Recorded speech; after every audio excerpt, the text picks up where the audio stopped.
Suspense.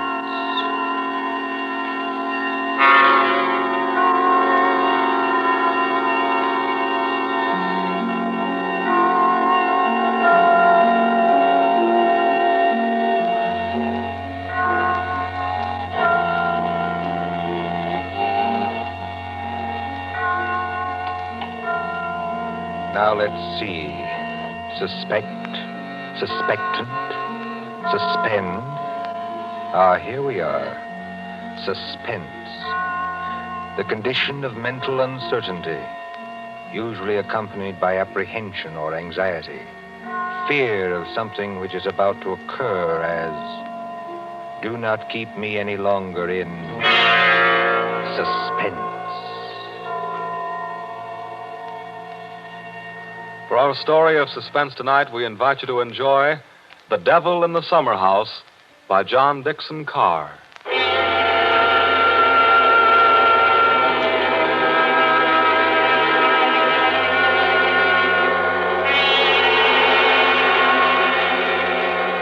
Somewhere along the Hudson, perhaps not far from Tarrytown, there is a modest house in its own grounds. Behind it, in a spacious garden, stands a summer house of evil memory. More than 25 years ago, a man shot himself, or at least died, in that summer house. They found Major Kenyon with a scorched bullet hole in his head and the weapon beside him. But we are in the present now. The latticed summer house has grown heavy with vines, and only the other evening 2 men came into that garden at twilight, over the shaggy grass, as a storm was brewing along the Hudson. 2 men, the lawyer from New York. Who's there? And Captain Burke of the homicide squad. Easy, my friend, easy. I was just going to ask you the same thing. My name is Parker. I'm an attorney. You're not Captain Burke. Yeah, the very same and no other. I thought I recognized you, Mr. Parker. Must be something important to bring you so far from New York at this time of night. I was in Tarrytown anyway. I thought there'd be a housekeeper here, but I don't see any lights. You've got business here? Yes, in a way. Have you? I don't know. I'll tell you better after you tell me what brought you to a place that no one has lived in for 10 years. Tell me, Captain. Did you ever get an anonymous letter from a dead man? Did you? No, I can't say I did. The letter's anonymous. How do you know the man's dead? Because they're all dead. Every last one of them. Dead and under the ground, where they can't be hurt any longer. Look. There's the summer house where Jerry Kenyon used to work. There are the windows of the library and the dining room. Looking toward it. Confound this lightning. Makes the windows blaze, don't it? Jerry Kenyon hadn't a care in the world. Yet he shot himself. I'll show you the letter. Now, look, Mr. Parker, I couldn't read anything in this light. But if we can get inside the house Certainly we can get into the house. I was the family attorney. I've got the keys. Why should a dead person send me a letter?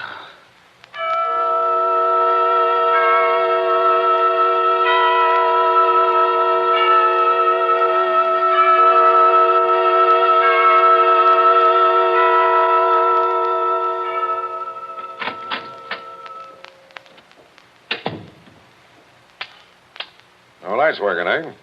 But you got a flashlight, I see. Came here prepared for anything, eh? This is the library. There were always candles on the mantel. Yes, there they are. Have you a match, Captain? Yes, I'll light them. That's better. Same old heavy furniture. Same old thick carpet. Same old globe map. Now, Mr. Parker, this letter that you were talking about. Yeah. Read it. Hey, wait a minute. This thing is dated November 2nd, 1918. That's right, and be careful of that paper. You see how old it is? But it was mailed yesterday. From where? I don't remember. I didn't keep the envelope. Read it. Dear Joe. In case you didn't know it, I'm Joe. Dear Joe, if you want to know how Major Kenyon really died... But we know how he died. It was suicide. Are you sure it was? Whoever wrote this letter doesn't seem to think so.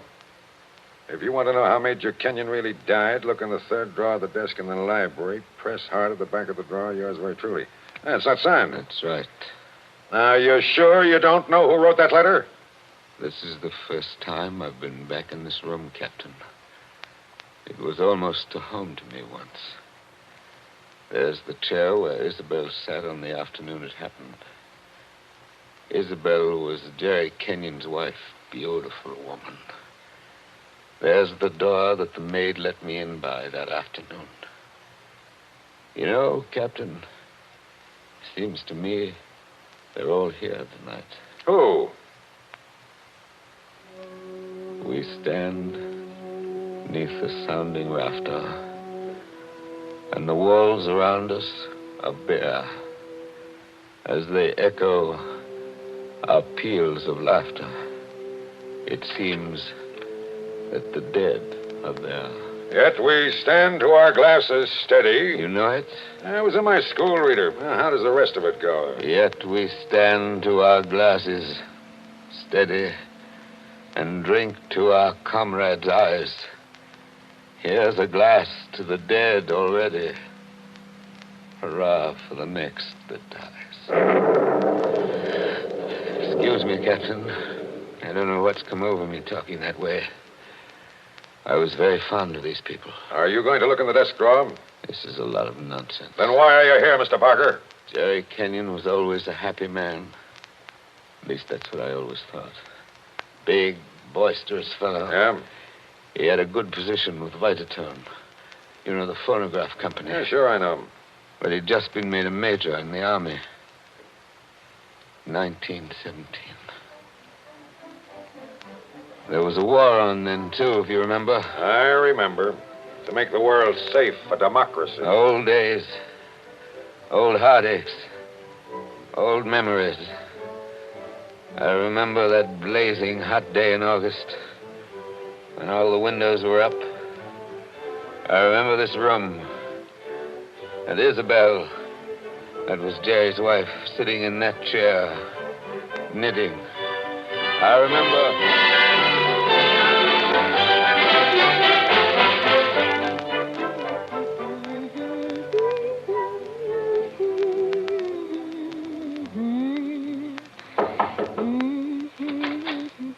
Oh, yes, Kitty. What is it? There's a man to see you, Miss Kenyon. He says his name's Parker. Yes, I'm expecting him. Show him in, please. All right, ma'am. Shall I take your knitting in your knitting bag? Why should you take my knitting? I don't know, Miss Kenyon. I just wondered. You can come in now. Thank you. Hello, Joe. Hello, Isabel. You sent for me?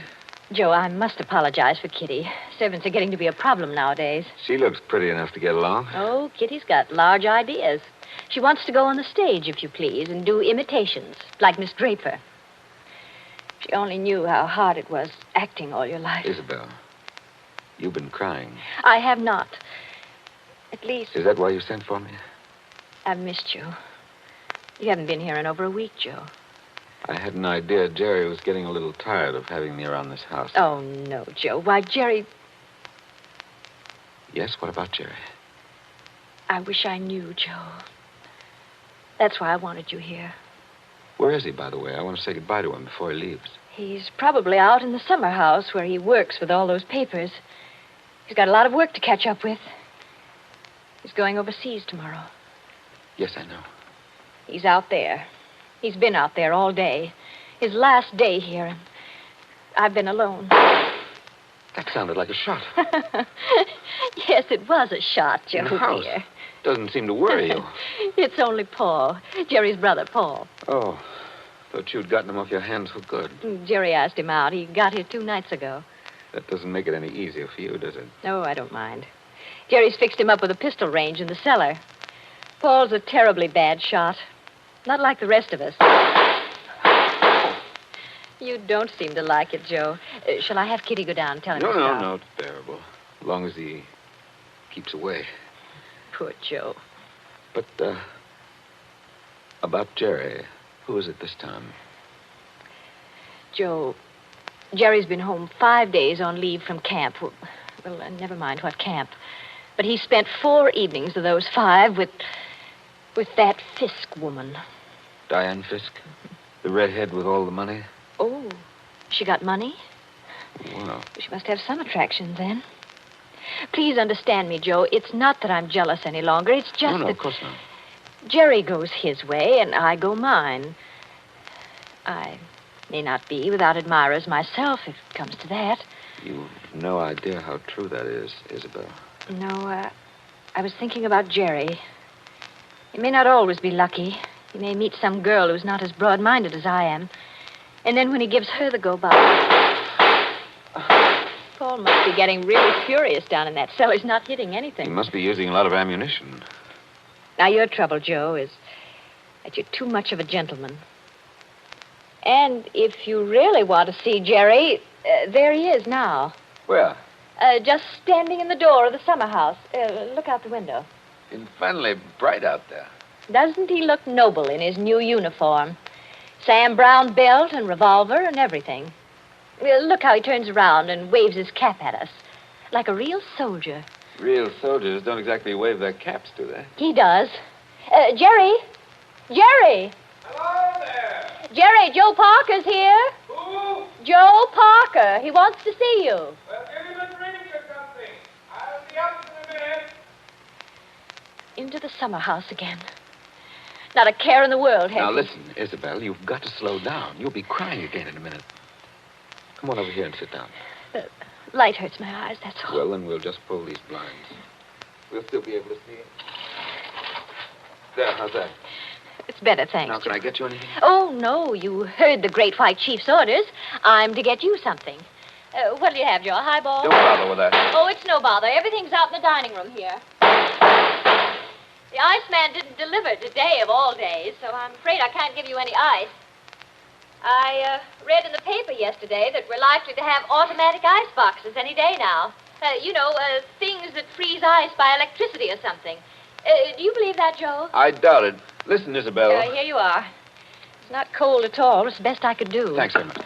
What I wanted to say was, couldn't you get that brother of yours to give up practicing now? Hasn't he done his good deed for the day?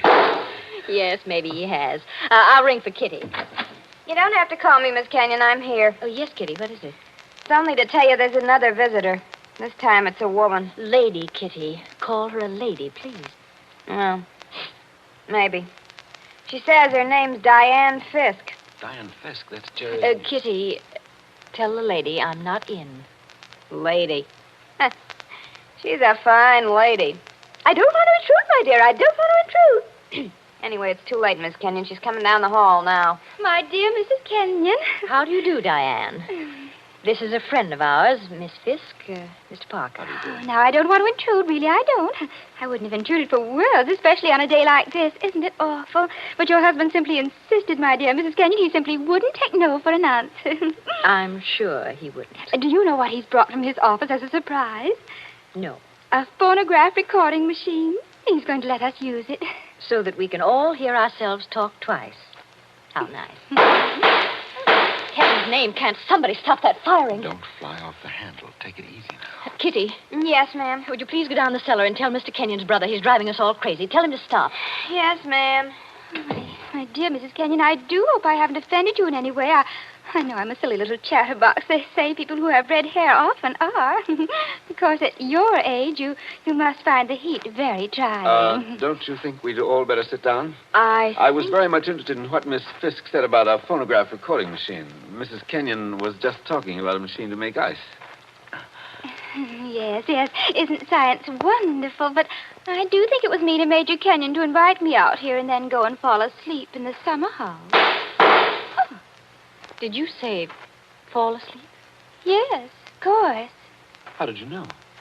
Well, I came up the back way and I saw him in the summer house with his head forward on the table, taking a nice little snooze. That's very queer. Of course, you couldn't see much except in the bright light of the door, but I think I saw him there.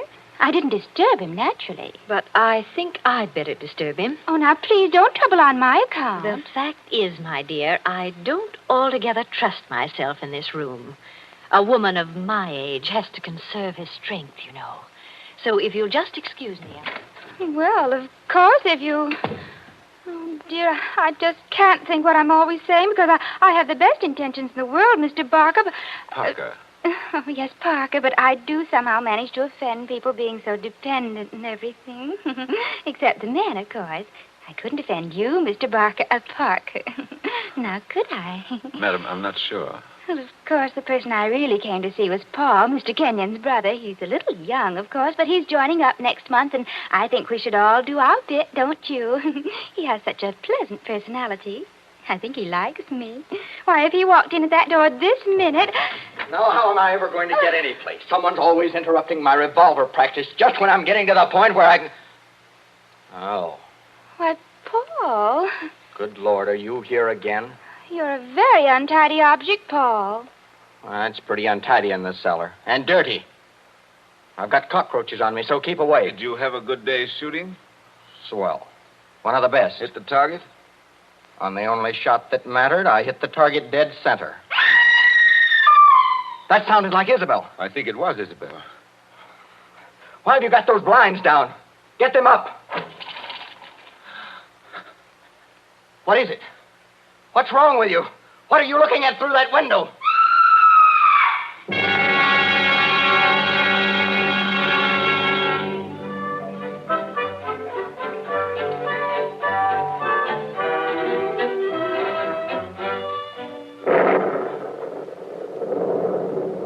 That was 25 years ago, Captain Burke. We found Jerry Kenyon lying across the table in the summer house. He'd shot himself through the head with his own revolver from the holster. It was lying on the floor beside him. Shut up, right? I see. When Isabel found him, he'd been dead about half an hour. The doctors proved that, did they? Yes, that shot had been fired against his head. The front of his uniform cap was powder burned where the bullet entered. There's no doubt about that. None at all. We never noticed the real shot Because that young lad was shooting off guns like a maniac in the cellar. Precisely. Now they're all dead. By accident, illness, they're all gone. Isabel Kenyon died less than a year afterwards. I think she died just because she was so fond of Jerry. I suppose you've guessed my little secret. Oh, I think I can sort of read between the lines. You were in love with Isabel Kenyon, weren't you? Yes. Well, these things happen. I never let her see it, you understand? Women know, pretty generally. So, they're gone. The youngest of them. And I'm left alone with old tunes, old ghosts, wondering why the fellow ever killed himself. Why? Why? And this morning, out of a clear sky, I get a letter saying, if you want to know how Major Kenyon really died, look in the third drawer of the desk in the library. But I tell you, we know how he died. Well, aren't you going to do it? Naturally. I've got a key somewhere here that fits the drawer. Now, listen, Mr. Parker. In my father's country, in Ireland, they got a saying that when a man's going to commit suicide... I thought of doing that, too. Then the devil comes in and takes him by the hand and talks to him. They say you can see the devil as plain as I see you just before you pull the trigger. The devil must have been in the summer house that afternoon, then. Oh, no, he wasn't. What do you mean?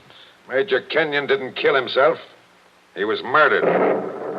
My dear Captain Burke, the police covered all that at the time.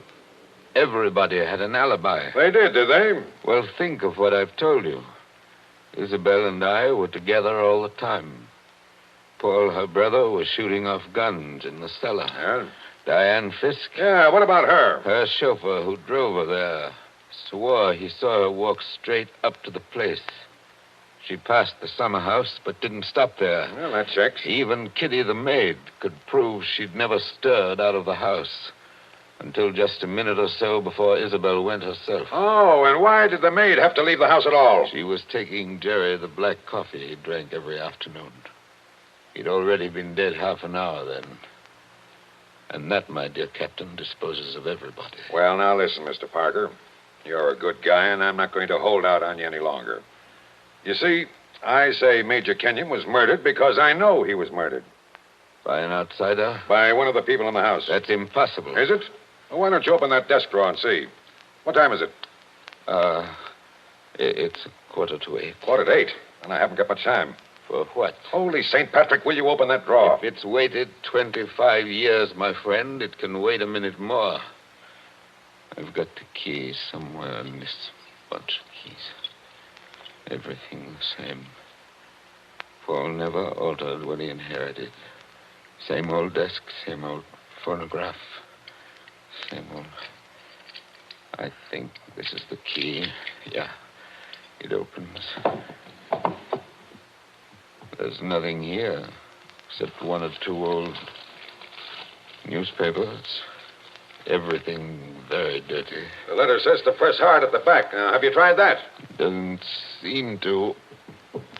Yes, by George, it does work. Well? There seems to be a movable back on a hinge. Well, what's inside? Some sort of flat brown paper parcel sealed with wax. And about as dirty as it can get. Open it, man. Open it. I'm going to. It's a phonograph record. There's a plain white label. Something on it written in pencil. I don't see too well nowadays without my glasses. Here, give it to me. I'll read it to you. Go on. A record of how I killed Jerry Kenyon.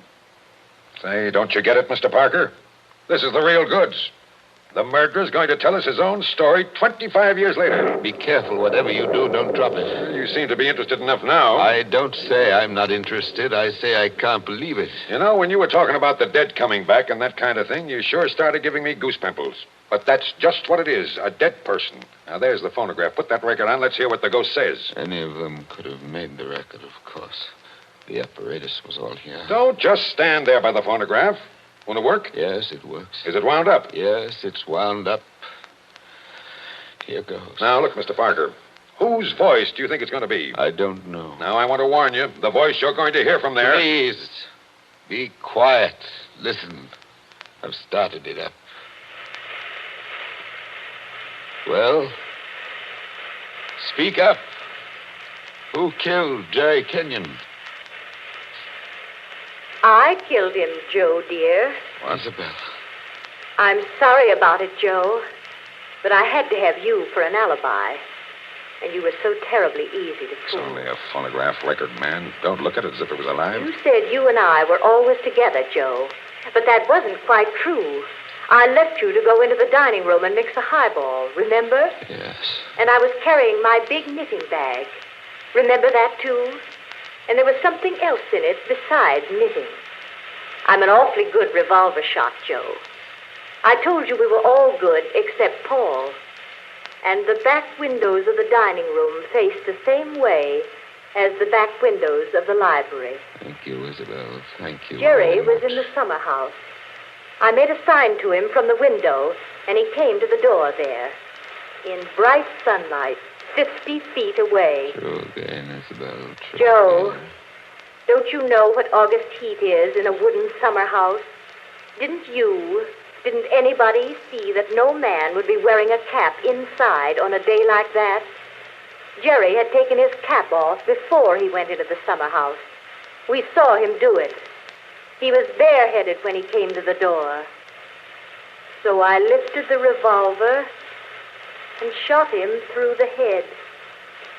Then I dropped the gun back in my knitting bag and went back into the library with your drink. Isabel. Don't talk back to the thing, There man. was You'll drive something me else screwy. in my knitting bag, too. I had to use it. It was a duplicate of Jerry's army camp with a powder-burned hole already fired through it in the place I wanted. Very clever of you, Isabel. So I've been the goat for 25 years. I waited for some time and then slipped out to find the body. I fitted the new cap over Jerry's head in place where it ought to go. I put the old cap in my knitting bag.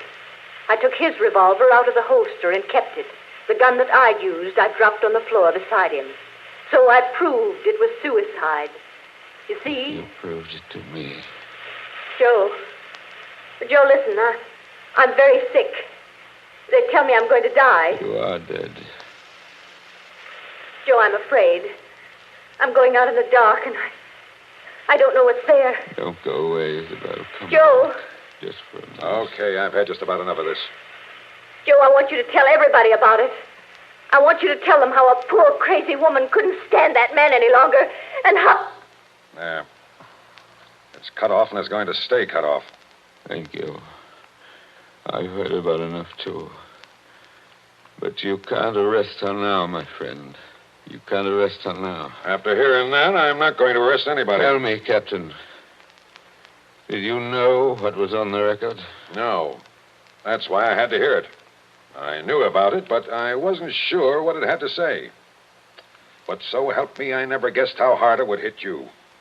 Man, don't you get it even yet? Yes, I get it. Oh, no, you don't. You don't see anything. That was how the fake suicide was managed, yes. That's just how it was all done, bar one or two little things. Only what? Only it wasn't Isabel Kenyon who committed the murder. Did I hear you correctly? You did? This is another one of your little jokes, I imagine. Can't you let me alone? Have you some kind of personal spite against me? What did I ever do? You're going to hear the real truth now if I have to hold you down in that chair. I know Mrs. Kenyon didn't kill her husband because I've just come from talking to the real murderer up the river. But they're all dead. Oh, no, they're not. And I haven't got much time either. That clock's just going to strike 8. What's the time got to do with it? Good deal if you'll follow me. Mrs. Kenyon died less than a year after her husband, didn't she? Yes. But it wasn't Mrs. Kenyon's voice you just heard on that record. What? I'm telling you, the real murderer hated her. Hated her like poison and wanted her blamed for the crime. When Mrs. Kenyon died, the real murderer wrote a letter. Well? But she never mailed that letter. She made a lying record of Isabel Kenyon's voice as evidence. Now you figure it out for yourself. Who was pretty enough to take Major Kenyon's eye and strike back like fury when she got thrown over? Who wanted to go on the stage and do impersonations? Kitty, the maid. Ah, you're talking sense. She shot Jerry from the dining room window. When she couldn't borrow Mrs. Kenyon's knitting bag, she went out to the summer house with a gun and the fake cap wrapped in a napkin on a coffee tray. She did go out, I remember. Actually, she got there before Mrs. Kenyon did. But the summer house was dark inside, and Mrs. Kenyon never noticed her. The next day, Kitty wrote that letter, but she couldn't bring herself to send it. So she kept that letter till the day before yesterday. Then one of the boys at Sing Sing... Wait a minute. ...thinking he was doing her a kind action, put a stamp on it and mailed it. Did you say Sing Sing? Yes. They're electrocuting her tonight for the murder of an Italian down at Collier's Hook. I found out about the record, all right. But the one thing I wasn't sure of was that she had done the job alone. Now, frankly, the way you acted, I thought that you might have been in on it, too. Well, that's why I had to hear it through. And it was anything but a joke. And now, here it goes to blazes forever.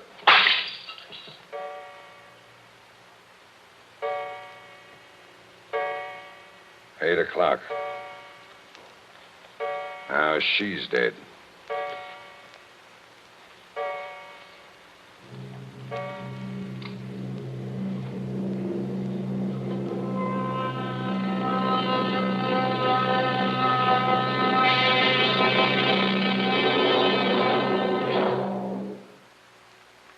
And so ends The Devil in the Summer House. Tonight's story of suspense.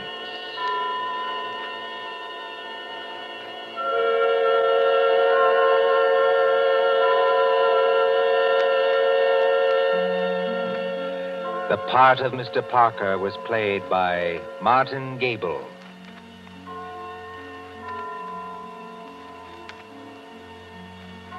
Again next Tuesday at 9:30 p.m. Eastern Wartime. A story dedicated to the thrill of the nighttime, the hushed voice and the prowling step. Another adventure in suspense. William Spear, the producer, John Dietz, the director, and John Dixon Carr, the author, are collaborators on Suspense. This is the Columbia Broadcasting System. You've been listening to the OTR Gold Network. Find more classic radio at otrgold.com.